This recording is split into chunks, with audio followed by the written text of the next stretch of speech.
तो कंटिन्यू करें आगे। हमने काफ़ी चैप्टर डिस्कस कर लिए, उनके मेन पॉइंट्स जो हैं जो कि आपसे काफ़ी पूछे जाते हैं फ्रीक्वेंटली आपके एग्ज़ाम्स में। तो इसको अब आगे कंटिन्यू करते हैं, इसी सीरीज़ को। चैप्टर्स कुछ बाकी हैं हमारे, उनको आगे करना शुरू करते हैं। अभी डाइजेशन का चैप्टर करें सबसे पहले। इसमें क्या है कि सबसे पहली चीज़ जो है वो लेंथ ऑफ GIT है, गैस्ट्रोइंटेस्टाइनल ट्रैक्ट। ये कितनी लेंथ होती है? 9 मीटर या 30 फीट। अब इसमें क्या क्या चीज़ आ जाती है, मैं आपको डायग्राम के जरिए दिखा देता हूँ कि GIT में क्या क्या चीज़ें। देखिए, सबसे पहले ऊपर तो माउथ आएगा। माउथ के बाद फिर इसोफेगस आ जाता है, जहाँ पर ट्यूब होती है, जहाँ पर फूड आता है। फिर नीचे उसके बाद स्टमक आएगा। फिर स्टमक के बाद आपके पास स्मॉल इंटेस्टाइन आएगी। इसके 3 पोर्शन होते हैं, ड्यूडिनम, जुजिनम, इलियम। फिर स्मॉल इंटेस्टाइन के बाद आपके पास ये लार्ज इंटेस्टाइन आ जाएगा। उसमें सीकम होता है, उसमें आपके पास ascending colon, transverse colon, descending colon, ठीक है। रेक्टम आ गया, एनएस आ गया। तो सारी चीज़ें किस में आ रही हैं आपके पास? ये सारी चीज़ें जो हैं आपके पास आ रही हैं गैस्ट्रोइंटेस्टाइनल ट्रैक्ट में। तो इसकी पूरी लेंथ है 9 मीटर, ठीक है। उसके बाद है proportion of carbohydrate digested in mouth. आपको पता है माउथ में हमारे पास एक एंजाइम मौजूद होता है जिसको हम कहते हैं अमाइलेज। अमाइलेज क्या करता है? कार्बोहाइड्रेट्स को तोड़ता है, इनकी छोटी फॉर्म्स में। आप कह लेंगे माल्टोज में तोड़ देगा, माल्टोज में तोड़ देगा, आप ये कह सकते हैं, ठीक है। तो अब कितने प्रोपोर्शन करता है ये? 3 to 5% जो है वो डाइजेस्ट होता है सिर्फ माउथ में, ठीक है। उसके बाद pH ऑफ सलाइवा। सलाइवा में ही हमारे पास मौजूद होता है माइलेज। और इसकी pH कितनी होती है? इसकी pH है 6 to 7। ये इंपॉर्टेंट MCQ में पूछा जा सकता है और ये भी पूछा जा सकता है। अच्छा, उसके बाद लेंथ ऑफ इसोफेगस, ठीक है। इसोफेगस की लेंथ है 25 सेंटीमीटर। अब इसोफेगस भी मैंने आपको दिखाया था, ये जो पूरी आगे पूरी ट्यूब होगी माउथ से नीचे कैरी करी होगी फूड को, उसको हम नाम दे रहे होते हैं इसोफेगस का, ठीक है। तो इसोफेगस की लेंथ कितनी है? 25 centimetre. Normal pH of stomach. Stomach में आपको पता है क्या मौजूद होता है? HCl मौजूद होता है, हाइड्रोक्लोरिक एसिड। और इसके pH अराउंड 2 रखता है। काफ़ी दफ़ा MCQ आया भी है। तो 1 to 3 एक रेंज है, बट 2 जो है एग्जैक्ट वैल्यू है। काफ़ी दफ़ा MCQ आपके डिफरेंट बोर्ड्स के MCAT के पेपर में आया। उसके बाद amount of gastric juice produce per day, ठीक है। अब गैस्ट्रिक जूस में क्या क्या आ जाएगा मैं आपको दिखा देता हूँ। यहाँ पर देखें कि हमारे पास ये स्टमक के सेल्स हैं, जैसे गॉबलेट सेल है। इसके अंदर गॉबलेट सेल क्या सिक्रीट करता है? म्यूकस सिक्रीट करता है। म्यूकस एक ऐसा सब्सटेंस है जो कि स्टमक की लाइनिंग को प्रोटेक्ट कर लेता है। अगर ये मैं स्टमक बनाऊँ, ठीक है, अगर स्टमक हमारा है तो स्टमक की लाइनिंग को ये ऐसे सिक्रीट होगा और लाइनिंग को कवर कर लेगा, क्योंकि इसके अंदर क्या आना है? HCl आना है। तो अगर HCl का डायरेक्ट कॉन्टैक्ट स्टमक की लाइनिंग से हो जाए तो स्टमक की लाइनिंग को भी खा दे, क्योंकि एसिड खा जाए, क्योंकि एसिड है। तो इसलिए म्यूकस सिक्रीट होता है गॉबलेट सेल से। सेल का नाम याद रखना भी ज़रूरी है। उसके बाद पैराइटल सेल है। पैराइटल सेल क्या करता है कि ये प्रोड्यूस करता है हाइड्रोक्लोरिक एसिड। जो HCl की मैं बात कर रहा हूँ, जिसकी वजह से pH 2 तक जाती है, ये एक्चुअली प्रोड्यूस होता है पैराइटल सेल की मदद से। उसके बाद है चीफ सेल। चीफ सेल क्या करते हैं? ये पेप्सिनोजन को सिक्रीट करता है, ठीक है। अब पेप्सिनोजन क्या है कि यही आगे जाके कन्वर्ट होगा पेप्सिन में। और इसको कौन कन्वर्ट कराएगा? इसको HCl आएगा और HCl इसको पेप्सिनोजन से पेप्सिन में कन्वर्ट करा देगा, ठीक है। तो ये 3 मेन जो है आपको याद रखना ज़रूरी है, सेल और इनकी सिक्रीशंस। अच्छा, तो ये जो गैस्ट्रिक जूस है, ये सारी चीज़ों का कॉम्बिनेशन जो मैंने बताया, 2 to 3 litres per day produce होता है। उसके बाद प्रोटीन डाइजेस्ट होती है, आपको पता है, जैसे स्टमक में प्रोटीन डाइजेशन के लिए होता है ये। उसके बाद length of entire small intestine. अब स्मॉल इंटेस्टीन में क्या क्या चीज़ें आ जाती हैं? ड्यूओडेनम, जोजिनम, इलियम। तो इंटायर सबको मिला के 6 मीटर है, ठीक है। और ड्यूओडेनम की अलग से लेंथ देखें तो कितना है? 25 सेंटीमीटर। और उसके बाद हमारे पास बाकी क्या है? जोजिनम और इलियम है, ठीक है। तो जोजिनम की लेंथ कितनी हो गई? 2.5 मीटर। और इलियम की लेंथ कितनी होगी? 3.5 मीटर। तो हमें ये पता चला कि जो ड्यूओडेनम है वो सबसे छोटा है इन लेंथ, ठीक है, सबसे छोटा इन लेंथ है। बाकी जोजिनम और इलियम की मेन लेंथ होती है, ठीक है। अब ड्यूओडेनम जोजिनम इनमें क्या हो रहा है वो मैं आपको बता दूँ डायग्राम के ज़रिए, चीज़ें थोड़ा समझ लें। अच्छा, देखिए, जो स्मॉल इंटेस्टीन में एंजाइम्स आते हैं, मैं उनका आपको पाथ भी पहले बता देता हूँ। देखिए, सबसे पहले होता है हमारे पास लिवर आएगा। लिवर से के अंदर हमारे पास बनता है बाइल। मैं कलर चेंज कर लूँ ताकि आसानी हो जाए। बाइल बनता है और बाइल जो है वो स्टोर हो जाता है गॉल ब्लैडर के अंदर, ठीक है। ये रहा गॉल ब्लैडर, ये सारा गॉल ब्लैडर के अंदर स्टोर हो जाएगा। और यहाँ पर स्टोर होने के बाद ये क्या करेगा? गॉल ब्लैडर से एक जो है डक्ट निकलती है, जिसको हम नाम देते हैं सिस्टिक डक्ट, सिस्टिक डक्ट, ठीक है। और जो हमारे पास लिवर से ये जो निकल रही डक्ट, ठीक है, इसको हम नाम देते हैं हेपेटिक डक्ट, ठीक है। ये दोनों मिलके क्या बना लेते हैं? दोनों मिलके बना लेते हैं कॉमन बाइल डक्ट, जैसे ये इन्होंने शो किया हुआ है, ठीक है। कॉमन बाइल डक्ट बन जाते हैं किसकी कॉम्बिनेशन से? सिस्टिक डक्ट और हेपेटिक डक्ट की कॉम्बिनेशन से कॉमन बाइल डक्ट बन जाएगा। और यहाँ पर ये देखें, ये पेंक्रियाज है ये सारा, ठीक है। तो पेंक्रियाज के पेंक्रियाटिक जूस सिक्रीट करता है। पेंक्रियाटिक जूस की कॉम्पोजिशन हम देख लेते हैं। इसके अंदर 3 एंजाइम्स होते हैं। अभी मैं आपको सारे एंजाइम्स को भी बताता हूँ। ये ज़हन में रखें भी फिलहाल कि ये पेंक्रियाटिक जूस सिक्रीट करता है, वो भी किसी डक्ट के जरिए आएगा, किसी रास्ते से आएगा। तो ये डक्ट है पेंक्रियाटिक डक्ट। ये फाइनली जाके कहाँ ओपन हो रही है, ये मिल रही है किसके साथ, ये देखें ऊपर से कॉमन बाइल डक्ट, ये वाली जो अभी मैं मार्क कर रहा हूँ ये कॉमन बाइल डक्ट है, और इसके साथ ये मिल रही है जो है हमारे पास पेंक्रियाटिक डक्ट। दोनों मिलके यहाँ पर ओपन हो जाते हैं स्मॉल इंटेस्टाइन में एम्पुला ऑफ वेटर पे, ठीक है। ये रीजन जो है जहाँ ओपन होते हैं एम्पुला वेटर है यहाँ पर, ठीक है। ये एम्पुला ऑफ वेटर कहलाता है, ऑफ वेटर। यहाँ पर एक स्फिंक्टर होता है, ठीक है। स्फिंक्टर आप कह लें कि ऐसी ओपनिंग है, ओपनिंग को हम स्फिंक्टर का नाम देते हैं, इसको नाम देते हैं स्फिंक्टर ऑफ ऑडी, ठीक है। ये जब ओपन होता है, एक ओपनिंग है, तो जब ओपन होगा तो ही यहाँ पर रास्ता खुलेगा और स्मॉल इंटेस्टाइन में ये दोनों ओपन हो जाएंगे, ठीक है। तो अब बाइल का क्या काम है भाई, बाइल का जो काम है ये तो करेगा, यहाँ लिख लेते हैं इमल्सिफाई, मतलब क्या कि फैट्स को तोड़ेगा छोटे छोटे टुकड़ों में। अगर ये फैट का बड़ा टुकड़ा था, इसको तोड़ देगा छोटे छोटे छोटे टुकड़ों में, ठीक है। इमल्सिफाई कर दिया फैट को ताकि फ़ैट के डाइजेशन आसान हो जाए। अब बाकी जो है हमारे पास यहाँ से हमने पढ़ना है, ये देखें, ये मैं यहाँ से बताऊँगा। बाकी जो है, जो पेंक्रियाटिक जूस की सिक्रीशन है वो है लाइपेज, ठीक है। लाइपेज क्या करेगा, नाम ही बता रहे, फैट को डाइजेस्ट करेगा स्मॉल इंटेस्टाइन में, मेनली डोडिनम में। उसके बाद दूसरा क्या है, अमाइलेज, ये क्या करेगा, कार्बोहाइड्रेट को डाइजेस्ट करेगा। कहाँ पर, डोडिनम में। हमने देखा था कुछ अराउंड 5% सिर्फ डाइजेस्ट हुआ था माउथ में, बाकी यहाँ पर हो रहा है। उसके बाद तीसरी इसकी सिक्रीशन है ट्रिप्सिन, ये क्या करेगा, ये प्रोटीन को डाइजेस्ट करेगा इन डोडिनम, मेनली डोडिनम, ठीक है। ये तो 3 हो गए पेंक्रियाटिक जूस की सिक्रीशंस। उसके बाद अमाइलेज में बता चुका हूँ माउथ में सिक्रीट हो रहा था, और पेप्सिन जो है स्टमक में। उसके बाद कुछ स्मॉल इंटेस्टाइन अपने भी एंजाइम सिक्रीट करती है, जैसे लैक्टेज, ठीक है। ये लैक्टेज क्या करेगा, ये लैक्टोज को तोड़ेगा, ठीक है। सिमिलरली माल्टेज क्या करेगा, माल्टोज को तोड़ेगा, ठीक है। और हमारे पास सक्रेज क्या करेगा, सक्रोज को तोड़ेगा। अब किस किस में तोड़ेगा, सक्रोज टूटता है ग्लूकोज और फ्रक्टोज में, ठीक है। उसके बाद माल्टोज टूटता है ग्लूकोज के 2 यूनिट्स में, ठीक है। और लैक्टेज टूटता है ग्लूकोज प्लस गैलेक्टोज में, इनके मोनोसेक्राइड यूनिट है, छोटे यूनिट, ठीक है। तो ये लाइनिंग ऑफ स्मॉल इंटेस्टाइन में, जिसको हम ब्रश बॉर्डर का भी नाम दे सकते हैं अगर और याद रखना चाहें, ब्रश बॉर्डर्स होते हैं जो लाइनिंग ऑफ स्मॉल इंटेस्टाइन, उनसे ये एंजाइम सिक्रीट होते हैं। उसके बाद पेप्टाइडेज भी थोड़ा बहुत सिक्रीट होता है, बट ये आपके लेवल का फिलहाल नहीं है, नहीं भी याद रखने का मसला नहीं है, बाकी ये वाले आपको याद होने चाहिए, ठीक है। अच्छा, ये चीज़ें हो गई, इन्हें आपको बता दिया, ठीक है भाई इतना। अब ये वाले क्वेश्चन हम देख लेते हैं। हमने ये देख लिया। उसके बाद पीएच और पेंक्रियाटिक जूस है, ये कितनी होती है, 8 होती है। पेंक्रियाटिक जूस में आपको बता चुका हूँ, 3 इसके अंदर एंजाइम से हम डिस्कस कर चुके हैं, ठीक है। उसके बाद length of villi in ileum. अब विलाय का कॉन्सेप्ट हमने देखना है, विलाय क्या होता है भाई, ये देखें। जो इलियम है मैंने बताया स्मॉल इंटेस्टाइन के पार्ट्स हैं, डोडिनम, जिजिनम और इलियम। तो इलियम है, इसके अंदर ऐसे जो है कुछ स्ट्रक्चर्स मौजूद होते हैं, ऐसे बड़ा करके बनाया है। ये सरफेस एरिया को बढ़ाते हैं ताकि जो एब्जॉर्प्शन है, यहाँ पर डाइजेशन तो हो चुकी होती है, एब्जॉर्प्शन करनी है, एब्जॉर्ब करना है न्यूट्रिएंट्स को, तो यहाँ पर बढ़ सके, ठीक है। तो अगर यहाँ पर देखें, ये है आपके पास, जैसे ये विलाय है, ठीक है। विलाय के ऊपर कुछ और छोटे छोटे स्ट्रक्चर इसका और सरफेस एरिया बढ़ाने के लिए मौजूद होते हैं, इसको नाम देते हैं माइक्रो विलाय,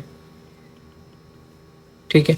यहाँ पर मेंशन है ये विलाय है सारा, इसके ऊपर ये माइक्रो विलाय मौजूद होंगे, एपिथेलियल सेल्स विद माइक्रो विलाय। यहाँ पर ये मेंशन है, दिखाए में नहीं है, ऐसे सेल्स होंगे, छोटे छोटे स्ट्रक्चर्स होंगे, ठीक है। उसके बाद यहाँ पर विलाय के अंदर क्या है, ब्लड कैपिलरीज हैं, ठीक है। और लैक्टियल है। लैक्टियल क्या है, लैक्टियल के अंदर जब फैट्स को अब्जॉर्ब करना होगा, फैट अब्जॉर्ब होंगे लैक्टियल्स के अंदर, ये जो दिखाए में, ये एक्चुअली लिम्फेटिक का ही एक पार्ट है। लैक्टियल से अब्जॉर्ब होकर ये फाइनली, अब देखें ये जा रहे हैं लिम्फेटिक वेसल में। लैक्टियल भी लिम्फेटिक का ही एक पार्ट है, ठीक है, जो कि विलाय के अंदर मौजूद है। तो लिम्फेटिक वेसल में जाएंगे, लिम्फेटिक वेसल ओपन होते हैं थोरेसिक डक्ट में, ये भी पार्ट है आपके पास लिम्फेटिक का। थोरेसिक डक्ट यहाँ पर फाइनली देखें लेफ्ट सबक्लेवियन वेन में ओपन हो रही है, और लेफ्ट सबक्लेवियन वेन से फिर कहाँ चला जाएगा, फैट सिस्टमिक सर्कुलेशन में चला जाएगा, और सिस्टमिक सर्कुलेशन में जहाँ जहाँ फैट की रिक्वायरमेंट है वहाँ चला जाएगा, ठीक है। तो अब हम थे यहाँ पर। अच्छा, अब proportion of lipid in chylomicron. Chylomicron क्या है, काइलोमाइक्रोन एक ऐसा स्ट्रक्चर है, जैसे मैं अगर ये बनाऊँ काइलोमाइक्रोन, तो मैं बता रहा हूँ फैट जो है वो फैट की एब्जॉर्प्शन हो रही है तो काइलोमाइक्रोन की फॉर्म में हो रही है। तो काइलोमाइक्रोन में अंदर क्या क्या आ जाएगा, इसके अंदर आपके पास ट्राइग्लिसराइड्स होंगे, ठीक है, फॉस्फोलिपिड्स होंगे, कोलेस्ट्रॉल होगा, तो सारे क्या फैट्स के कंपोनेंट है, बट थोड़ी सी प्रोटीन भी होगी। तो काइलोमाइक्रोन में लिपिड कितना है, मतलब क्या है कि ट्राइग्लिसराइड, फॉस्फोलिपिड, कोलेस्ट्रॉल ये 99% है, और जो प्रोटीन है वो कितना होता है 1%, जो मैं आपको बताया अभी। उसके बाद लेंथ ऑफ वर्मीफॉर्म अपेंडिक्स, ये मैं चीज़ें आपको पहले दिखा दूँ डायग्राम के ज़रिए। यहाँ पर देखें अभी लार्ज इंटेस्टाइन का पार्ट आ रहा है, ठीक है। तो लार्ज इंटेस्टाइन में यहाँ पर पूरा अंदर ये सारा स्मॉल इंटेस्टाइन, थायरोइडिनम, जेजुनम, इलियम, सबसे अब लार्ज इंटेस्टाइन ओपन हो जाता है यहाँ पर एक स्ट्रक्चर में। यहाँ पर स्मॉल इंटेस्टाइन ओपन, यहाँ स्मॉल इंटेस्टाइन ऐसे कनेक्ट होगा किससे, सीकम से, ठीक है। स्मॉल इंटेस्टाइन सीकम से कनेक्ट होगा और नीचे एक स्ट्रक्चर जा रहा होता है जो मैं अभी मार्क कर रहा हूँ, जिसका नाम है अपेंडिक्स, ठीक है। वर्मीफॉर्म अपेंडिक्स इसका नाम है। ये स्ट्रक्चर नीचे जा रहा होता है। तो अब ये अपेंडिक्स की बात करें, इसमें क्या होता है एक्चुअली, देखिए ये बहुत ज़्यादा डेवलप नहीं होता इंसानों में, कुछ एनिमल्स में इसके अंदर मौजूद होता है सेल्यूलेज एंजाइम। आपको पता है कि सेल्यूलोज हम लोग एब्जॉर्ब नहीं कर सकते, तो जो कुछ एनिमल्स कर सकते हैं उनके अंदर सेल्यूलेज एंजाइम इनके अंदर अपेंडिक्स के अंदर मौजूद होता है। और कुछ इसका रोल जो है इम्यूनिटी में भी होता है, ठीक है। बट जब अपेंडिक्स रिमूव भी कर दें तो कोई मसला नहीं होता, आराम से बंदा ज़िंदगी गुजारता है, ठीक है। तो लेंथ ऑफ, अब इसकी अपेंडिक्स की लेंथ कितनी है, 9 सेंटीमीटर होती है, ठीक है। और ये वेस्टिजियल ऑर्गन्स में आ जाता है। उसके बाद लेंथ ऑफ कोलॉन, ठीक है। कोलॉन मैंने बताया है ये सारा स्ट्रक्चर। ये क्या है, ये सारा जो भी मार्क कर रहा हूँ मैं, ये वाला, ये क्या है, असेंडिंग कोलॉन, ये दिखाया हुआ है। उसके बाद ये सारा, ये क्या है, ट्रांसवर्स कोलॉन। और उसके बाद जो है वो ये सारा नीचे जो आ रहा है, ये है आपके पास डिसेंडिंग कोलॉन, यहाँ पर मेंशन होगा, ये रहा डिसेंडिंग कोलॉन, ठीक है। तो डिसेंडिंग कोलॉन के बाद एक स्ट्रक्चर आता है आपके पास सिग्मॉइड कोलॉन, ठीक है। बट ऐसे इतना इंपॉर्टेंट नहीं है आपके लेवल पे। आपके लेवल पे क्या इंपॉर्टेंट है, रेक्टम है, और रेक्टम नीचे ओपन हो जाएगा एनएस में, ठीक है। अच्छा, अब ये स्ट्रक्चर इस डायग्राम से आपने करने, बाकी आपके लिए नीड नहीं है। तो इसकी लेंथ कितनी है, अब कोलॉन में होता क्या है पहले तो ये बता दूँ। देखें वाटर जो है वो थोड़ा सा एब्जॉर्ब कर लेता है, इलेक्ट्रोलाइट, सोडियम, पोटेशियम वगैरह हो गया, उसको एब्जॉर्ब कर लेगा। तो ये इसका रोल है। थोड़ा सा इम्यूनिटी में भी होता है, कुछ नॉर्मल फ्लोरास मौजूद होते हैं। नॉर्मल फ्लोरास ऐसे हैं जो हमारी नॉर्मली हमारे स्किन पे और नॉर्मली सरफेसिस पे हमारी बॉडी में कुछ बैक्टीरियाज मौजूद होते हैं। जैसे अगर ये कोई सरफेस है, इसके ऊपर बैक्टीरिया मौजूद है और दूसरे बैक्टीरिया खुद नुकसान नहीं पहुंचा रहे पर दूसरे बैक्टीरिया को इंटर होने से रोक रहे हैं, तो नॉर्मल फ्लोरा कहलाता है। तो ये चीज़ें इसकी। तो इसकी लेंथ कितनी है, 1.5 मीटर, ठीक है। उसके बाद number of major lobes of liver, ठीक है, और माइनर लोब्स ऑफ लिवर में टोटल 4 लोब्स होते हैं, मेजर और माइनर। मेजर तो ये डायग्राम है, मैं जो चीज़ें आपने करनी है वो बता देता हूँ। यहाँ पर ब्लर हो रही है बहुत, चलें मैं आपको सिर्फ इतना बता देता हूँ कि लिवर में एक होता है लेफ़्ट लोब, एक होता है राइट लोब, एक होता है कॉर्डेट लोब, एक होता है क्वाड्रेट लोब, ठीक है। ये दो क्या है, मेजर है, ये दो क्या है, माइनर है। तो 2 मेजर लोब्स हो गए और 2 माइनस लोब्स हो गए। उसके बाद length of gall bladder, gall bladder को मैं बता चुका हूँ, बाइल को स्टोर करता है, 8 सेंटीमीटर की लेंथ होती है। और width of gall bladder 4 centimetre, इतना इंपॉर्टेंट नहीं है, ठीक है। तो ये चीज़ें हो गई आपके डाइजेशन के चैप्टर से। अगला चैप्टर जो है वो हमने डिस्कस करना है, वो है आपके पास रिस्पायरेशन का, ठीक है। रिस्पायरेशन के चैप्टर में सबसे पहली चीज़ है कि ये कह रहे हैं कि नोज़ में, आपको पता है रिस्पायरेटरी पैसेज, पहले दिखा दूँ, ये वाला डायग्राम देखते हैं। लेकिन सबसे पहले क्या होती है, नोज़ होती है। नोज़ के अंदर जो खाली जगह नेज़ल कैविटी है। फिर नोज़ कहाँ जाती है, हलक वाली रीजन में, जिसको हम नाम देते हैं फेरिंग्स का। फेरिंग्स के बाद कहाँ जाती है, लैरिंग्स में। लैरिंग्स में आपको पता है 2, अगर मैं बनाऊँ, ये लैरिंग्स है और लैरिंग्स नीचे ट्रैकिया में कन्वर्ट हो जाता है। और लैरिंग्स में ऐसे 2 चीज़ें मौजूद होती हैं, इसको हम नाम देते हैं वोकल कॉर्ड्स का। और वोकल कॉर्ड ही क्या करती है, ये इसमें जब प्रेशर हवा का पड़ता है तो ये साउंड प्रोड्यूस करती है, ठीक है। तो कहाँ मौजूद है, लोकेशन इंपॉर्टेंट है, कहाँ पर ये मौजूद है, लैरिंग्स में। और दूसरी चीज़ क्या इंपॉर्टेंट है कि ये कितने नंबर है, 2 इन नंबर है। उसके बाद लैरिंग्स से नीचे कंटिन्यू हो जाता है ट्रैकिया में। और ट्रैकिया के यहाँ पर जैसे मेंशन है ये वाइट स्ट्रक्चर्स, ये क्या है, ये एक्चुअली है आपके पास सी शेप्ड कार्टिलेज। सी शेप कार्टिलेज, ये क्या करते हैं, ट्रैकिया को ओपन रखते हैं। अब आप ये कहेंगे कि सी शेप क्यों है, अगर ये मैं ट्रैकिया बनाऊं तो ये सी शेप है, यहाँ पर पीछे से कवर नहीं होंगे, ये ऐसे होंगे। अगर मैं ट्रैकिया का पोस्टीरियर साइड बनाऊं तो पोस्टीरियर साइड कोई नहीं होगा, खाली होगा। ये पीछे से सी का जो आपको पता है, एक अगर मैं सी बना रहा हूँ ये, तो ये एक एंड खाली है, तो ये पीछे की तरफ होगा, ठीक है। तो अब क्यों हो रहा है ऐसा, क्योंकि पीछे की तरफ इसोफेगस गुजर रहा होता है, और अगर पीछे की तरफ पूरा हो तो इसोफेगस को गुजरने ना दे, तो इसीलिए पीछे की तरफ से खाली होती है। ट्रैकिया हो गया। फिर आपके पास प्राइमरी ब्रोंका है, ठीक है, जो कि राइट भी होता है और एक लेफ्ट होता है। राइट अगर सिंगल कहेंगे तो ब्रोंकस कहेंगे। उसके बाद ब्रोंका है, ब्रोंक्यूल्स में डिवाइड हो जाता है। ब्रोंक्यूल जो है आपके पास एल्वियोलर डक्ट पे, एल्वियोलर सैक पे, एल्वियोला, वो आगे देख लेते हैं फिर, ठीक है। ये सारे आगे लंग्स, ठीक है भाई, ये चीज़ें हो गई। तो ये तो आगे हो गया आपका रिस्पायरेटरी पैसेज। तो अब ये कह रहे हैं नोज़ में जो ब्लड कैपिलरीज हैं, जो नोज़ वाली रीजन है, नेज़ल कैविटी है, वो वार्म करते हैं एयर को, ठीक है, हमें पता है। अगर हम ये नोज़ बना रहा हूँ और ये एक्सटर्नल नॉस्ट्रल्स हैं, ठीक है, और ये मिडल बोन है। तो यहाँ पर कुछ बड़ा स्ट्रक्चर बनाते हैं। ये नोज़ बना ली, ठीक है, ये मिडल बोन हो गई, एक्सटर्नल नॉस्ट्रल्स हो गए। यहाँ पे कुछ सीलिया लाइक स्ट्रक्चर मौजूद हैं जो क्या करते हैं, डस्ट पार्टिकल को भी ट्रैप करते हैं, और यहाँ के जो ब्लड सप्लाई है वो एयर को वार्म भी करती है। ठीक है, तो एयर को किस टेम्परेचर तक वार्म करती है, तो 30 सेल्सियस तक वार्म किया जाता है। उसके बाद ह्यूमन फेरिंग्स जो है वो 3 में डिवाइडेड है, मैंने बताया हलक वाला रीजन। अब वो 3 कौन से में डिवाइडेड है, इसकी भी डायग्राम यहाँ देख लेते हैं। फेरिंग्स का जो नाक के पीछे वाला रीजन है बैक साइड पे, उसको कहेंगे नेजो फेरिंग्स। ऐसे ही जो माउथ के रीजन वाला, माउथ के बैक साइड पे फेरिंग्स, इसको कहेंगे ओरो फेरिंग्स। ऐसे ही लैरिंग्स के, जो मैंने बताया लैरिंग्स फिर ट्रैकिया में कन्वर्ट होता है, जो लैरिंग्स के पीछे वाला रीजन है फेरिंग्स का, उसको हम नाम देते हैं लैरिंजो फेरिंग। तो ऐसे ये 3 में डिवाइड होता है, ये आपके बुक्स में ये चीज़ मेंशन है। उसके बाद किसमें 3 सेक्शंस में। ठीक है, यहाँ पर हम वैल्यूज़ ऐसे इंपॉर्टेंट नहीं देख रहे हैं, कॉन्सेप्ट को ज़्यादा इंपॉर्टेंट देख रहे हैं, ताकि पूरा चैप्टर से वाइस होते जाए और मेन पॉइंट में से काफ़ी पूछ ले भी जाते हैं। फिर number of vocal cords inside लैरिंग्स मैं बता चुका, 2 होते हैं, साउंड प्रोडक्शन का काम करते हैं। सी शेप कार्टिलेज ट्रैकिया में कितने होते हैं, ये 15 से 20 होते हैं, और इनका फंक्शन मैं बता चुका हूँ कि ट्रैकिया को कोलैप्स होने से रोकें, और सी शेप इसलिए होते हैं क्योंकि पीछे से एसोफेगस गुजर रहा है। उसके बाद number of alveoli in lungs. ठीक है, अब ये पहले एल्वुलाई होते क्या है, उनका काम क्या है, ये देख लें, फिर हम ये नंबर्स भी देख लेंगे। अच्छा, अब ये डायग्राम भी एक बार देखें। यहाँ से आपकी ये नेज़ल कैविटी, ठीक है, नेज़ल कैविटी से नीचे आ रहा है ये फेरिंग्स आ गया, ठीक है, और उसके बाद आपके पास ये आ गया लैरिंग्स, ठीक है, और आपके पास ये हो गया लैरिंग्स, ये आ गया ट्रैकिया। ट्रैकिया के बाद क्या आएगा, नीचे आ जाएगा ब्रोंकस, राइट और लेफ्ट ब्रोंकस। फिर ब्रोंकाई जो है, अगर ये मैं एक ब्रोंकस बनाता हूँ, ये ट्रैकिया आ रहा था और ये ब्रोंकस बन गया लेफ्ट और राइट। ठीक है, जो ब्रोंकस आगे बहुत सारे डिफरेंट ब्रांचेज में डिवाइड हो जाएंगे, जैसे मैं बना रहा हूँ, इनको हम नाम दे देंगे ब्रोंक्यूल्स का। फिर ब्रोंक्यूल्स आगे एक डक्ट बना लेंगे, एक रास्ता, ये डक्ट बन गए, इसको हम नाम देते हैं एल्वुलर डक्ट। एल्वुलर डक्ट जो आगे जाके एक एल्वुलर सैक, सैक हम कहते हैं बैग को, ठीक है, तो ये बैग बन गया एल्वुलर सैक, इसके अंदर बहुत सारे एल्वुलाई मौजूद होंगे। ठीक है, ये है एल्वुलर सैक, एक बैग है, इसके अंदर बहुत सारे एल्वुलाई। एक एल्वुलाई को खोल के देख लें तो ऐसा कुछ होता है, ये एक एल्वुलाई का स्ट्रक्चर है। एल्वुलाई के अराउंड बहुत सारे रिच ब्लड सप्लाई होती है, बहुत सारी ब्लड कैपिलरीज होंगी। इससे क्या करेगा ये एल्वुलाई ऑक्सीजन जो अंदर ली है हमने इनहेल्ड एयर से, उसको दे देगा ब्लड को, और कार्बन डाइऑक्साइड जो वापस आ रही है वो यहाँ ले लेगा एल्वुलाई में, और वापस जो है बाहर निकाल दी जाएगी। तो ये है पूरा एक फिनोमिना।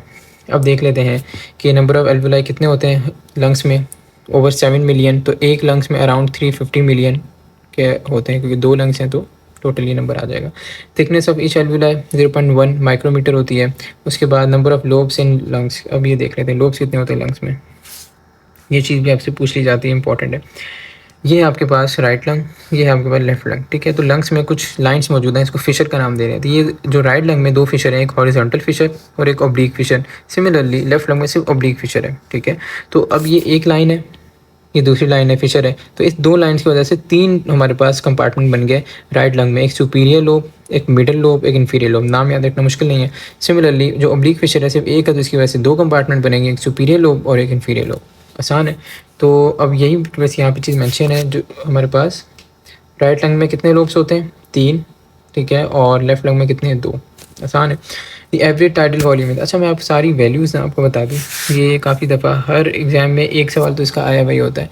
ठीक है, तो टाइडल वॉल्यूम हम किसको कहते हैं, जो नॉर्मल हम ब्रीदिंग कर रहे होते हैं, ठीक है, जो नॉर्मल हम लोग ब्रीदिंग करते हैं उसको हम नाम देते हैं टाइडल वॉल्यूम का। तो ये ग्राफ के ज़रिए यही चीज़ है कि ये नॉर्मल ब्रीदिंग है। अच्छा, डायग्राम अपनी बना लेते हैं, चलें। तो यहाँ पर देखें, अगर हम ये ग्राफ को ड्रॉ करें ऐसे, ये नॉर्मल ब्रीदिंग है जो हम करें, ठीक है, इसको हम नाम देंगे टाइडल वॉल्यूम। इसकी वैल्यू कितनी होती है, अराउंड 500 मिलीलीटर होती है। ये नॉर्मल आप बैठे में ब्रीदिंग करें, ये आपने इनहेल किया, ये एक्सहेल किया, ठीक है। उसके बाद अगर हम यहाँ से ऊपर जाएँ, ये हमने क्या किया, एक्सपायर कर लिया, ठीक है, हमने एक्सपायर कर लिया मैक्सिमम, ज़ोर से आप सांस लेते हैं तो इसको हम क्या नाम देंगे, सॉरी इंस्पायर कर लिया हमने, इंस्पायर, ठीक है, इंस्पायरेशन करें तो हम नाम देंगे इसको इंस्पायरेटरी रिजर्व वॉल्यूम, ठीक है, इंस्पायरेटरी रिजर्व वॉल्यूम। उसके बाद अगर हम नीचे आ रहे हैं, अगर मैं आपको कहूँ ज़ोर से आप सांस को बाहर निकाल दें, तो ये आपने ज़ोर से सांस को बाहर निकाल दिया, ठीक है। जब आपने ज़ोर से सांस को बाहर निकाला, इसको हम क्या नाम देंगे, इसको हम नाम देंगे एक्सपायरेटरी रिजर्व वॉल्यूम। आसान है, ठीक है, एक्सपायरेटरी रिजर्व वॉल्यूम। अब हमने पढ़ लिया inspiratory reserve volume, expiratory reserve volume, but एक चीज़ यहाँ पर हम पढ़ेंगे कि इंस्पायरेटरी कैपेसिटी क्या होती है। इंस्पायरेटरी कैपेसिटी, क्या मतलब कि इंस्पायरेटरी आ रहा है और कैपेसिटी का वर्ड है मतलब जो एयर हम इंस्पायर कर सकते हैं। तो इसके अंदर हम टाइडल वॉल्यूम भी ऐड कर सकते हैं और ये जो नॉर्मली हम कर रहे थे इसके साथ इंस्पायरेटरी रिजर्व वॉल्यूम भी, इंस्पायरेटरी रिजर्व वॉल्यूम को IR भी लिख रहा हूँ। ठीक है, इनके वैल्यूज़ हम देख लेते हैं फिर ऐड कर लेंगे, वो मसला नहीं है। ठीक है, हमने अब तक देख लिया inspiratory capacity, expiratory reserve volume और इंस्पायरेटरी रिजर्व वॉल्यूम। एक और टर्म है जिसको हम नाम देते हैं वाइटल कैपेसिटी। वाइटल कैपेसिटी क्या होती है कि हम इन सबको ऐड कर दें, हम वो वाली एयर जिनको हम इंस्पायर या एक्सपायर कर सकते हैं। सिंपल, इंस्पायरेटरी रिजर्व वॉल्यूम को हम अपनी मर्जी से कर सकते हैं, टाइडल वॉल्यूम को कर सकते हैं, एक्सपायरेटरी रिजर्व वॉल्यूम को सबको ऐड कर लेते हैं। Inspiratory reserve volume plus tidal volume plus expiratory reserve volume, इन सबको ऐड करेंगे तो वो टर्म कहलाएगी आपके पास वाइटल कैपेसिटी। ठीक है, उसके बाद आपके पास अच्छा भाई, उसके बाद एक टर्म फंक्शनल रेजिडुअल कैपेसिटी है। फंक्शनल रेजिडुअल कैपेसिटी ये क्या होती है भाई? ये वो चीज़ है जो आप नॉर्मली, एक चीज़ मुझे और यहाँ पर आपको बतानी है कि ये जो आपने एक्सपायरेटरी रिजर्व वॉल्यूम है, ये आपने मिसाल के तौर पे निकाल दिया, ज़ोर से सांस बाहर निकाल दिया, तो इसका मतलब ये नहीं लंग्स खाली हो गए, लंग्स के अंदर अभी भी कुछ एयर मौजूद है और उस एयर को हम नाम देते हैं रेजिडुअल वॉल्यूम। क्यों मौजूद है? क्योंकि लंग्स कोलैप्स ना कर जाएँ, बिल्कुल चिपक ना जाएँ, इसलिए ये वॉल्यूम मौजूद है, इसका नाम है रेजिडुअल वॉल्यूम। इनकी वैल्यूज़ हम देख लेते हैं, अभी मसला नहीं है। ठीक है, ठीक है, तो अब ये होगा कि जो फंक्शनल रेजिडुअल कैपेसिटी है, इसका मतलब ये है कि हम नॉर्मल जब सांस ले रहे हैं, टाइडल वॉल्यूम कर रहे हैं, तो उसके टाइम कितनी एयर लंग में मौजूद है, तो कितनी होगी? एक्सपायरेटरी रिजर्व वॉल्यूम, हमने ज़ोर से सांस बाहर नहीं निकाला तो वो लंग्स में भी एयर है और रेजिडुअल वॉल्यूम तो होगी ही हमेशा। तो ये जब एक्सपायरेटरी रिजर्व वॉल्यूम और रेजिडुअल वॉल्यूम को ऐड कर लेंगे तो फंक्शनल रेजिडुअल कैपेसिटी आपके पास आ जाएगी। अब टोटल लंग्स कैपेसिटी है, टोटल लंग्स कैपेसिटी, ये बहुत आसान है भाई, सबको ऐड कर लेंगे तो टोटल लंग्स कैपेसिटी आ जाएगी। इंस्पायरेटरी रिजर्व वॉल्यूम को ऐड करें, यानी इंस्पायरेटरी रिजर्व वॉल्यूम को लिख दिया, प्लस टाइडल वॉल्यूम को ऐड करना पड़ेगा, टाइडल वॉल्यूम को लिख देते हैं। एक्सपायरेटरी रिजर्व वॉल्यूम को ऐड करना पड़ेगा, प्लस एक्सपायरेटरी रिजर्व वॉल्यूम, और रेजिडुअल वॉल्यूम को तो ऐड करेंगे। तो जब सारी चीज़ें ऐड करेंगे तो टोटल लंग्स कैपेसिटी आ जाएगी। अब मैं आपको इनकी सबकी वैल्यूज़ बता दूँ तो आपके लिए आसानी हो जाएगी। मैंने आपको टाइडल वॉल्यूम की बता दी थी, 500 थी। ठीक है, उसके बाद एक्सपायरेटरी रिजर्व वॉल्यूम की वैल्यू जो है वो होती है अराउंड 1000 मिलीलीटर। ठीक है, मतलब क्या कि 1 लीटर के अराउंड इसकी वैल्यू होती है। तो इंस्पायरेटरी रिजर्व वॉल्यूम में अराउंड 3000 मिलीलीटर, डिफरेंट बुक्स में डिफरेंट है। ठीक है, जो मैं एक आपको एवरेज वैल्यू सारी बता रहा हूँ। उसके बाद आपके पास हमने देख लिया एक्सपायरेटरी रिजर्व वॉल्यूम। अच्छा, अब हम सबको ऐड करेंगे। इंस्पायरेटरी कैपेसिटी मैंने आपको बताया था, टाइडल वॉल्यूम और इंस्पायरेटरी रिजर्व वॉल्यूम को ऐड करते हैं तो इंस्पायरेटरी कैपेसिटी आ जाती है। ठीक है, तो टाइडल वॉल्यूम लिख लें 500 प्लस इंस्पायरेटरी रिजर्व वॉल्यूम अभी मैंने बताया 3000 मिलीलीटर, तो कितना हो जाएगा? 3500 मिलीलीटर कह रहा हूँ।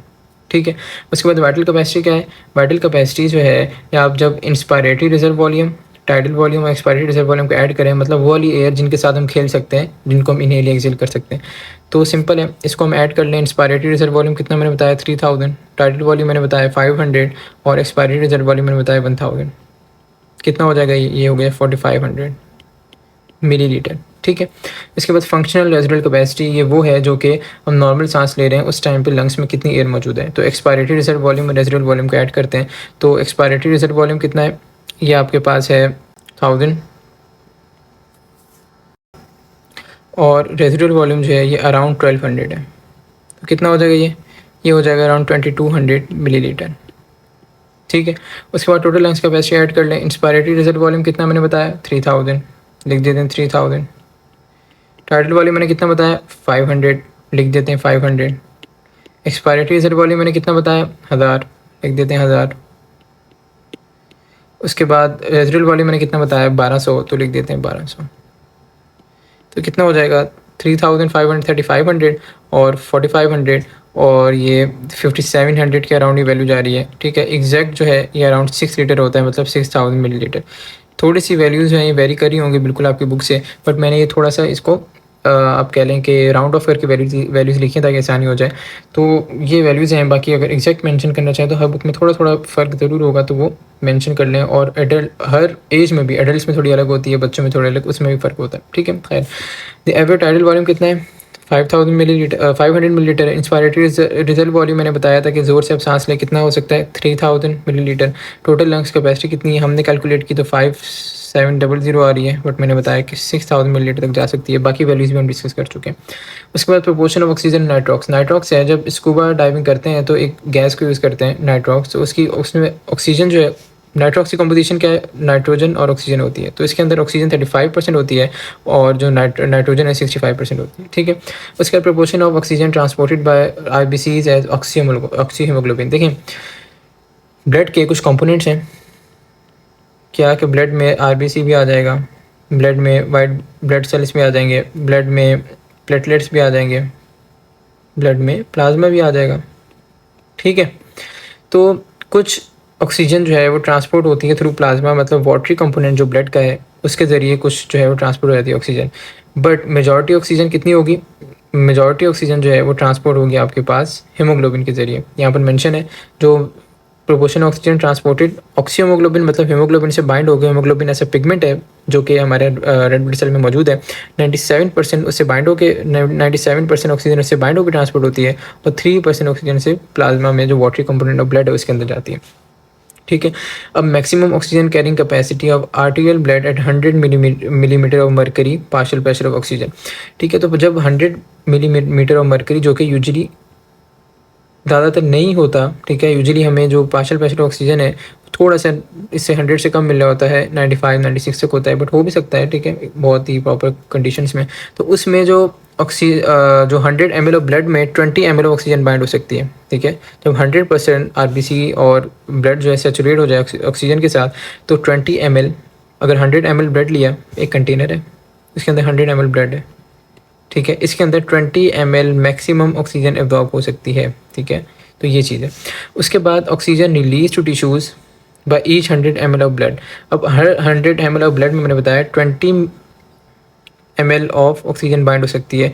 तो आप कहेंगे कि 20 ml रिलीज़ हो जाएगी जब ऑक्सीजन टिश्यूज़ को चाहिए, तो ऐसा नहीं, इसमें से सिर्फ और सिर्फ 5 ml रिलीज़ होगी, बाकी उससे बाइंड रहेगी और दोबारा इसकी ऑक्सीजनेशन होगी, दोबारा 20 ml होगा, फिर दोबारा 5 ml रिलीज़ करेगा, तो सिर्फ 5 ml को रिलीज़ कर सकता है और 15 ml बाकी रहेगी। ठीक है। तो अब इसका अगला है amount of haemoglobin in blood. ठीक है। अगर मैं तो ब्लड का कुछ अमाउंट लूँ, ये भी मैं आपको वैसे ही समझाता हूँ। एक कंटेनर लिया मैंने, उसमें मैंने 100 ml ऑफ ब्लड ले लिया, तो इसके अंदर 15 ग्राम ऑफ हीमोग्लोबिन हमें मिलेगा 100 ml ऑफ ब्लड में। ठीक है। तो वैल्यूज़ याद करने वाली, मैं आपको रिवाइज भी करा दूंगा। ठीक है। उसके बाद है if 1 gram of haemoglobin can bind with oxygen. अच्छा, 1 gram of haemoglobin 1.34 millilitre of oxygen को बाइंड कर सकता है। तो इससे हम ये भी वैल्यू निकाल सकते हैं कि जो हमने 20 ml पर 100 ml ऑफ ब्लड निकाली थी, अगर हमने अभी देखा कि 1 gram of haemoglobin 1.34 millilitre of oxygen को बाइंड कर रहा है, तो 15 ग्राम ऑफ कितना हीमोग्लोबिन है 100 ml ऑफ ब्लड में, तो हम इस 15 को मल्टीप्लाई अगर करा दें 1.34 से, क्योंकि 100 ml ऑफ ब्लड में 15 ग्राम है और 1 ग्राम बाइंड कर पा रहा है 1.34 को, तो टोटल आंसर आ जाएगा 100 ग्राम के लिए। कितना आंसर आएगा, वो अराउंड जो है आपके पास 20.1 आ जाएगा, ये 20.1। ठीक है। तो वही 20 हमने ऊपर डिस्कस किया था। अच्छा भाई, तो ये वैल्यू सारी इसी से निकालेंगे। फर्स्ट टाइम आपको थोड़ा सा मुश्किल लगेगा, बट ये आसान है, इतना याद करने वाले, इतना मुश्किल नहीं है वैसे। ठीक है। उसके बाद normally each 100 ml of arterial blood contain oxygen. तो मैंने ऊपर आपको बताया था 100% सेचुरेशन होती है तब 20 ml होता है, बट नॉर्मली सेचुरेशन कितनी होती है, अराउंड मिलीमीटर ऑफ मर्करी कितना होता है आपके पास, पार्शियल प्रेशर ऑक्सीजन वो 95 है और सेचुरेशन अराउंड 97 होती है। ठीक है। तो इस कंडीशन में 19.4 होता है, थोड़ा सा ज़्यादा है, पार्शियल प्रेशर भी कम हो गया, सेचुरेशन भी कम हो गई, तो 19.4 ml of blood normally condition में हमारे हीमोग्लोबिन से बाइंड होता है। ठीक है। उसके बाद normally each 100 ml of venous blood contain oxygen, मैंने बताया है कि 20 ग्राम थी, 20 मिलीलीटर थी। ठीक है। इस 20 मिलीलीटर से आपके पास 5 मिलीलीटर सिर्फ निकलेगी और 15 मिलीलीटर वापस रह जाएगी, नहीं निकलती। ठीक है। तो यही यहाँ पर मेंशन है कि जब 75% ऑक्सीजनेशन होगी तो इसमें क्या होगा कि 14.4 ml ऑफ ऑक्सीजन वापस रहेगी, या 15 भी राउंड ऑफ करके वैल्यू को लिख सकते हैं। ठीक है। और इसमें पार्शियल प्रेशर ऑक्सीजन 40 हो चुका होता है। ये उस टाइम होगा जब सारी ऑक्सीजन टिश्यूज़ को दे दी गई है, अब जो ब्लड है वो आपके पास उसकी ऑक्सीजनेशन बहुत कम होगी, उस कंडीशन में होगा। ठीक है। तो ऑक्सीजन की हम बात कर चुके हैं, अब ऑक्सीजन का मैं आपको पूरा एक बार रिवाइज कराऊँ, फिर कार्बन डाइऑक्साइड कैसे वैल्यूज़ हैं। यहाँ पर पहले ऑक्सीजन का देख लें चीज़ें। अच्छा, देखें, जो ऑक्सीजन है वो जाती है हीमोग्लोबिन के ज़रिए 97% और प्लाज्मा के ज़रिए 3%, ठीक है। उसके बाद ऑक्सीजन जो है वो 100 ml ऑफ ब्लड में, ये कंटेनर लिया 100 ml ऑफ ब्लड ले लिया, इसके अंदर 20 ml ऑफ ऑक्सीजन डिजॉल्व हो सकती है। एक चीज़, ठीक है, जब 100% सेचुरेशन हो। बट जब सेचुरेशन नॉर्मली कितनी होती है 97%, तो इसके अंदर 19.4 ml ऑफ ऑक्सीजन होती है। एक चीज़ हो गई, ये पॉइंट भी हो गया और ये पॉइंट भी हो गया। अच्छा, अब ऑक्सीजन जो रिलीज़ होती है जब टिश्यूज़ में, वो कितनी होती है, सिर्फ 5 ml। इस 20 ml में से 5 ml रिलीज़ होती है, 15 ml वो कंबाइन रहती है ब्लड के साथ, ठीक है। उसके बाद amount of haemoglobin in blood, haemoglobin एक दोबारा कंटेनर ले लिया मैंने, इसमें 100 ml ऑफ ब्लड लिया, तो इसके अंदर 100 ml ऑफ ब्लड में 15 ग्राम्स ऑफ आपके पास हीमोग्लोबिन मौजूद होगा। और 1 ग्राम ऑफ हीमोग्लोबिन कितना बाइंड कर सकता है ऑक्सीजन को, तो 1.34 ml of oxygen 1 gram of haemoglobin combine कर सकता है, ठीक है। ये वैल्यूज़ आपको अब क्लियर होनी चाहिए, इनमें से कोई भी वैल्यू एग्जाम में पूछी जा सकती है। 5-10 मिनट लगाएं, ये वैल्यूज याद हो जाएंगी, मुश्किल नहीं है। अच्छा, अब कार्बन डाइऑक्साइड के लिए देखते हैं। कार्बन डाइऑक्साइड के लिए proportion of carbon dioxide transported as bicarbonate ion. अब कार्बन डाइऑक्साइड हमने ऑक्सीजन के लिए पढ़ा, प्लाज्मा और आरबीसी, ये 2 में ये ट्रांसफ़र होता है, ठीक है। बट कार्बन डाइऑक्साइड 3 में जाएगा, एज बाइकार्बोनेट आयन, ठीक है। और जो है हीमोग्लोबिन से कंबाइन होकर कार्बोमाइन हीमोग्लोबिन बना के और प्लाज्मा में 3 फॉर्म में। तो जो बाइकार्बोनेट आयन वाला कैसे जाता है, देखिए अगर ये आरबीसी है, ये रेड ब्लड सेल बना लिया, carbon dioxide red blood cell के अंदर डिफ्यूज़ होकर आ जाएगा, गैस है तो कार्बन डाइऑक्साइड आ गया, तो यहाँ अंदर वाटर मौजूद होता है, वाटर से कंबाइन करके बना लेगा H2CO3, जिसको हम नाम देते हैं कार्बोनिक एसिड। तो एक एंजाइम यूज़ होता है यहाँ पर, कार्बोनिक एनहाइड्रेज, ठीक है। H2CO3 टूट जाता है किस में, H+ और HCO3-, तो ये HCO3- है, इसको बाइकार्बोनेट आयन कहते हैं। इस फॉर्म में 70% ऑफ ट्रांसफर होती है कार्बन डाइऑक्साइड की। उसके बाद हीमोग्लोबिन से कुछ कंबाइन होकर जाता है, वो 23% से अराउंड है, 23% है। और कुछ प्लाज्मा में वाटरी कंपोनेंट ऑफ ब्लड में डिजॉल्व होकर जाता है, वो 7% है, ठीक है। ये चीज़ क्लियर होगी, ये तो आसान है। उसके बाद carbon monoxide bind to haemoglobin with affinity greater than that of oxygen. तो कार्बन मोनोऑक्साइड है जो कि पॉइजनस गैस है, ये ऑक्सीजन जो हीमोग्लोबिन से वो ग्रेटर टाइटली बाइंड हो जाती है हीमोग्लोबिन से ऑक्सीजन के मुकाबले में। तो कितने टाइम्स टाइटली बाइंड होती है, 249 टाइम्स। जब ये बाइंड हो जाएगी, मिसाल के तौर पर ऑक्सीजन, यहाँ पर ऑक्सीजन ने बाइंड होना था, यहाँ पर कार्बन मोनोऑक्साइड बाइंड होगी, तो ऑक्सीजन ज़्यादा नहीं बाइंड हो पाएगी। और ये दूसरा इसका मसला ये होता है कि अगर मिसाल के तौर पर मैं ये कह लूँ कि ये कुछ साइट्स हैं जहाँ पर ऑक्सीजन ने बाइंड होना है, ठीक है, मैं इसको क्लियर बना लूँ। और अगर ये कुछ साइट्स हैं, ठीक है, 3-4 होती हैं, वैसे 4 बना लेते हैं, यहाँ पर बाइंड होना है ऑक्सीजन ने, तो यहाँ पर एक पे आ गया कार्बन मोनोऑक्साइड, बाकी पे ऑक्सीजन बाइंड है। तो जो एक पे कार्बन मोनोऑक्साइड है, बाकी ऑक्सीजन को टिश्यूज़ में लिबरेट होने में भी मसला करेगा, लिबरेट नहीं होने देगा। इसमें क्या होगा कि ऑक्सीजन की डेफिशिएंसी हो जाएगी, इस्कीमिया हो जाएगा और बहुत नुकसानदेह कंडीशन हो सकती है। तो ये इसलिए पॉइजनस गैस होती है। 249 टाइम्स ग्रेटर एफिनिटी है इसकी। उसके बाद number of polypeptide chain in haemoglobin, मैं इसकी आप पिक्चर दिखा दूँ। 4 होती हैं, 2 अल्फा 2 बीटा। ये पिक्चर देखें, ये है हीमोग्लोबिन में, ये अल्फ़ा, ये अल्फ़ा और ये दूसरी अल्फ़ा और ये बीटा और बीटा, ऐसे 4 चेन्स होती हैं हीमोग्लोबिन की, ठीक है। तो कितनी है, 4 है, 2 अल्फ़ा 2 बीटा। उसके बाद मायोग्लोबिन की क्या है, मायोग्लोबिन आपको पता है मसल्स में एक प्रोटीन होती है, ये भी ऑक्सीजन को बाइंड करती है और ये टाइटली ऑक्सीजन को बाइंड करती है एज़ कम्पेयर टू हीमोग्लोबिन। और ये जब मसल में ऑक्सीजन की कमी हो तो तभी ऑक्सीजन निकल के यूज़ हो सकता है। तो ये 1 होती है, इसके अंदर सिर्फ एक चेन होती है। उसके बाद haemoglobin loses oxygen at partial pressure of oxygen. तो कितना पार्शियल प्रेशर ऑफ ऑक्सीजन हो जाए, हमने ऊपर देखा है कि around 100 partial pressure of oxygen था यहाँ पर, 100% सेचुरेशन में, ठीक है। और यहाँ पर पार्शियल प्रेशर ऑक्सीजन अराउंड 95 हो गया, ठीक है। तो जब पार्शियल प्रेशर ऑफ ऑक्सीजन है वो जब 60 मिलीमीटर हो जाए, मरकरी जब कम होना शुरू हो जाए तो ऑक्सीजन निकलना शुरू हो जाती है हीमोग्लोबिन से। उसके बाद मायोग्लोबिन कब रिलीज़ करता है, मायोग्लोबिन मैंने बताया इमरजेंसी कंडीशन में रिलीज़ करता है। तो पार्शियल प्रेशर ऑक्सीजन बहुत 20 मिलीमीटर ऑफ मरकरी हो जाए, जो कि नॉर्मल कंडीशन में नहीं हो सकता, बहुत ही ऑक्सीजन की किल्लत तो तब हो सकता है। तो इसलिए ये अपने अंदर स्टोर करके रखता है, जब इतना कम हो जाए तो ये स्टोर्ड ऑक्सीजन को रिलीज़ करना शुरू कर देता है, इसलिए हम कहते हैं इमरजेंसी कंडीशन में ये काम आ रहा है, ठीक है। तो रिस्पायरेशन का भी आपके पास ये वाले MCQ और मोस्ट फ्रिक्वेंटली आस्क्ड क्वेश्चन हमने देख लिए।